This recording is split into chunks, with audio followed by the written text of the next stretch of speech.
कशेडी बोगदा व परशुराम घाट धोकादायक। नमस्कार, मी अर्पिता नाईक आणि आपण पाहताय कोकण विजन। मुंबई गोवा महामार्गावरील कोकणवासियांचं स्वप्न ठरलेल्या कशेडी बोगद्याला पहिल्याच पावसात 1-2 नव्हे ते 7 ते 8 ठिकाणी गळती लागली आहे। हे पाणी रोखण्यासाठी या ठिकाणी आता ठेकेदाराकडून बोगद्यात पत्रे लावण्यात आले आहे, तरीही गळती थांबलेली नाही। याबाबत तज्ञांकडून पाहणी करण्यात आली असून त्यावर ठोस उपाययोजना केली जाणार असल्याचे राष्ट्रीय महामार्ग बांधकाम विभागाकडून सांगण्यात आले आहे। तर दुसरीकडे मुंबई गोवा महामार्गावरील परशुराम घाटात संरक्षक भिंत व सर्व्हिस रोडसाठी केलेला भराव कोसळला आहे। सुमारे 200 मीटरचा भाग खचला असून या घटनेमुळे घाटातील ठेकेदार कंपनीचे निकृष्ट कामाचे पितळ उघडे पडले आहे। मुंबई गोवा महामार्गावर धोकादायक ठरणाऱ्या कशेडी घाटाला पर्याय म्हणून 2 किलोमीटर लांबीचा बोगदा तयार करण्यात आला आहे। सध्या स्थितीत दोन्ही बाजूकडील वाहतूक सुरू करण्यात आली आहे। दुसऱ्या बोगद्याचे काम अद्यापही अपूर्ण आहे, त्यामुळे एकाच बोगद्यातून लहान वाहनांसाठी वाहतूक सुरू आहे। गेल्या काही दिवसांपासून मुसळधार पाऊस कोसळत आहे। या पहिल्याच पावसामध्ये कशेडी बोगद्याला ठिकठिकाणी गळती लागल्याचे समोर आले आहे। या बोगद्यात पाण्याचे फवारे वाहनांवर आणि दुचाकीवरून जाणाऱ्या नागरिकांच्या अंगावर उडत आहे।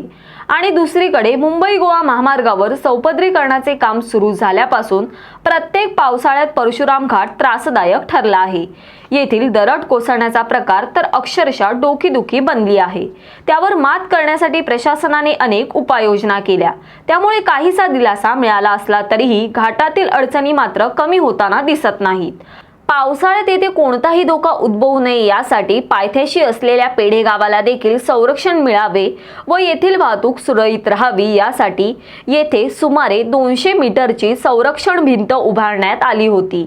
परंतु प्रचंड पावसामुळे संरक्षण भिंतीचा काही भाग कोसळून मातीचा भरावही खाली आला आहे। कशेडी बोगद्यातून प्रवास करणारे वाहन चालक आणि दुचाकीस्वार त्रस्त झाले आहे। बोगद्यातील गळती थांबवण्यासाठी व थेट वाहनांवर पडणारे पाणी रोखण्यासाठी बोगद्याचे काम करणाऱ्या ठेकेदाराने गळतीच्या ठिकाणी पत्रे लावले आहेत।